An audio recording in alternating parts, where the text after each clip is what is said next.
cette vidéo, nous allons apprendre comment activer les modèles de devis dans Odoo. Alors la première chose que vous devez faire, c'est aller dans Paramètres et dans la recherche en haut, vous tapez modèle. Et là, vous voyez, il y a écrit modèle de devis, donc on vient le cocher. Une fois que c'est fait, vous n'oubliez pas d'enregistrer. Et donc ce que ça va faire, c'est que si vous retournez dans l'application Vente, Configuration, Modèle de devis, alors vous pouvez venir maintenant créer des modèles de devis. Quand vous allez faire nouveau, il va vous demander de mettre un nom pour ce modèle. Donc là, on va l'appeler peut-être devis numéro 1. La validité, on va dire qu'il est valide 30 jours par défaut. Est-ce qu'on doit l'envoyer un email de confirmation avec lorsque je l'envoie par défaut? Donc je peux choisir ici si je vais écrire mon propre modèle d'email qui serait envoyé avec ce devis-là. Je peux utiliser un journal de facturation spécifique.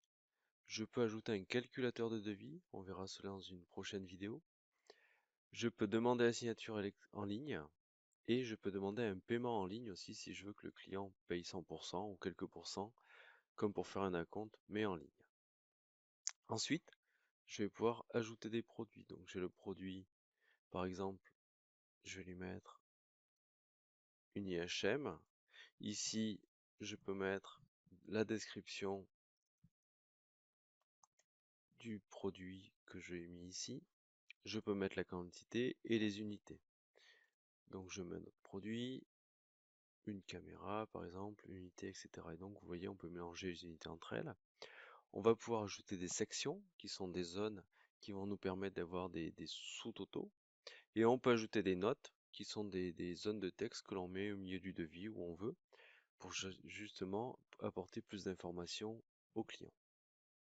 Ensuite, vous êtes capable d'écrire vos propres conditions générales ou de venir les copier-coller, ou si c'est un lien URL, vous copiez-coller l'URL de vos conditions générales. Et une fois que c'est fait, vous pouvez enregistrer. Donc de ce fait, ce qui s'est passé, c'est que maintenant, quand vous allez générer un nouveau devis, vous voyez ici on a modèle de devis, et donc ici je peux venir chercher le modèle que je veux intégrer. Ça me permet de gagner beaucoup de temps dans la création de mes devis, parce que j'ai juste à changer les quantités, enlever les lignes qui ne m'intéressent pas ou rajouter celles qui pourraient être spécifiques. Et si j'ai créé une organisation dans mon devis avec des sections, des notes, etc., ça sera directement refait ici proprement. Et donc de là, je peux directement l'envoyer à mon client. Et ce qu'il est possible de faire sur un modèle de devis, ça va être de venir par exemple ici et d'ajouter ce qu'on appelle des pièces jointes au niveau de l'entête et du pied de page, ce qui permettrait en fait de générer plus qu'un devis, cela permettrait en fait de générer directement une vraie présentation commerciale.